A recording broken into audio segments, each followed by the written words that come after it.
Welcome to secret of சமையல். இன்னைக்கு நம்ம பார்க்க போறது ஒரு சுண்டல் வெரைட்டி. இது வந்துட்டு கோலு டைம்ல சுண்டல் வந்து எந்த மாதிரி செய்யலாம், வெங்காயம்லாம் சேர்த்தாம பூஜைக்கு ஏற்ற மாதிரி எப்படி செய்யலாம் அப்படின்ட்டு பார்க்க போறோம் இன்னைக்கு. இந்த வேர்க்கடலை சுண்டலும் ரொம்பவே டேஸ்டியா இருக்கும். சரி வாங்க இந்த வேர்க்கடலை சுண்டல் எப்படி செய்யலாம் அப்படின்னு பார்க்கலாம். வேர்க்கடலை சுண்டலுக்கு வந்துட்டு இந்த மாதிரி வேர்க்கடலையை நல்லா ஊற வச்சு நான் வந்து குக்கர்ல வந்து ஒரு 2 விசில் விட்டு எடுத்து வச்சிருக்கிறேன். 2 அல்லது 3 விசில் விடலாம். அதுக்குள்ளே வந்து இது வெந்துடும். நான் வந்து கொஞ்சமாக உப்பு போட்டு வேக வச்சிருக்கிறேன். இந்த மாதிரி நல்லா வேக வச்சு எடுத்துக்கோங்க வேர்க்கடலையை. நீங்கள் ஓவர் நைட் ஊற வைக்க வேண்டிய சுண்டல் ஏதாவது ஊற வைக்க மறந்துட்டீங்கன்னா நீங்கள் இன்ஸ்டண்ட்டாக செய்யணும்னா இந்த மாதிரி வேர்க்கடலை சுண்டல் செய்யலாம் கோலு டைமில். இது வந்துட்டு ஒரு 2 மணி நேரம் ஊற வச்சிங்கனாலே போதும், நல்லா ஊறிடும். அதுக்கப்புறம் நம்ம வேக வச்சு நம்ம உடனே தாளிச்சிக்கலாம். இதுக்கு வேற என்ன வேணும்னா தாளிக்கிறதுக்கு வந்துட்டு கருவேப்பிலை, ஒரு வரமிளகாய், ஒரு பச்சை மிளகாய் வச்சுருக்கேன், கொஞ்சமாக தேங்காய், கொஞ்சமாக பெருங்காயம். இது வந்துட்டு எல்லா சுண்டலுக்குமான காமனாக ஒரு பொடி வந்து ரெடி பண்ணுவாங்க மோஸ்ட்லி. ஏன்னா நம்ம இதில் வெங்காயம்லாம் போட மாட்டோம். அந்த மசாலா ஃப்ளேவருக்காக வேண்டி இந்த மசாலா நம்ம ரெடி பண்ண போகிறோம். இது வந்து சுண்டல் பொடி அப்படின்னு சொல்லலாம். இது வந்துட்டு ஒரு 2 டேபிள் ஸ்பூன் மல்லி விதை எடுத்துருக்கிறேன், ஒரு 7-8 வரமிளகாய். இதை வந்துட்டு வறுத்து பவுடர் பண்ணி ரெடியாக வச்சுட்டிங்கன்னா நீங்கள் எந்த சுண்டலுக்கு வேணால் இது போட்டுக்கலாம் மேலே. இது ஒரு நல்ல ஃப்ளேவர் கொடுக்கும் சுண்டலுக்கு. இப்போ கடாய் அடுப்பில் வச்சுருக்கேன். இதில் வந்துட்டு நம்ம இந்த மல்லி வரமிளகாய் போட்டுக்கலாம். இது நல்லா வாசனை வர அளவுக்கு வறுத்து இதை வந்து பவுடர் பண்ணி வச்சுக்கணும்.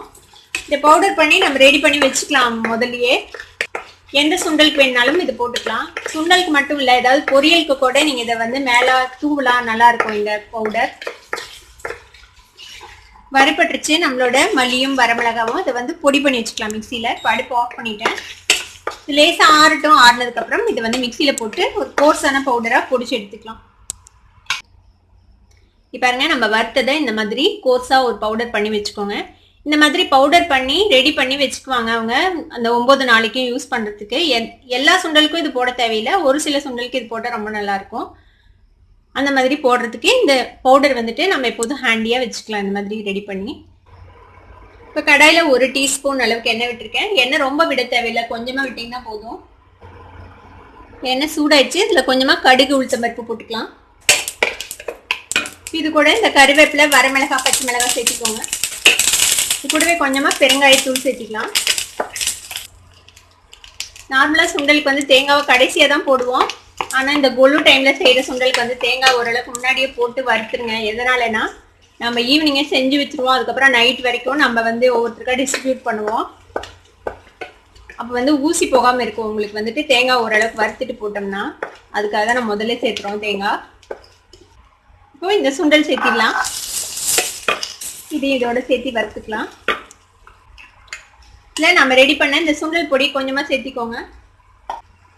சுண்டல் கொஞ்சமாக உப்பு போட்டு வேக வச்சுருக்கேன். இதுக்கு உப்பு கொஞ்சமாக பத்தாது, அதனால இன்னும் கொஞ்சம் உப்பு சேர்த்திக்கலாம். இப்போ இதை நல்லா மிக்ஸ் பண்ணி விட்டுருங்க. நம்மளோட வேர்க்கடலை சுண்டல் பூஜைக்கு ஏற்ற மாதிரி ரெடி ஆயிடுச்சு. இதுக்கு மேலே நீங்கள் வந்து லெமன் ஜூஸ் கூட புளிஞ்சு விடலாம், நல்லாயிருக்கும். உங்களுக்கு பிடிக்கும்னா நீங்கள் வந்து லெமன் ஜூஸ் கொஞ்சம் புளிஞ்சு விட்டுக்கோங்க இது மேலே. அவ்வளோதான், நம்மளோட வேர்க்கடலை சுண்டல் ரெடி ஆயிடுச்சு. இந்த டேஸ்டியான டிஃப்ரெண்டான வேர்க்கடலை சுண்டலை நீங்களும் ட்ரை பண்ணி பார்த்துட்டு எப்படி இருந்தது அப்படின்னு எனக்கு கமெண்ட்ஸில் ஃபீட்பேக் கொடுங்க. இந்த வீடியோ உங்களுக்கு பிடிச்சிருந்தா சப்ஸ்கிரைப் பண்ணுங்க, பக்கத்தில் இருக்கிற பெல் ஐகானை கிளிக் பண்ணுங்க. அப்போ தான் என்னோட நோட்டிஃபிகேஷன்ஸ் உடனே உங்களுக்கு வந்து சேரும். லைக் பண்ணுங்க, ஷேர் பண்ணுங்க. தேங்க்யூ ஃபார் வாட்சிங் this video viewers. Bye bye.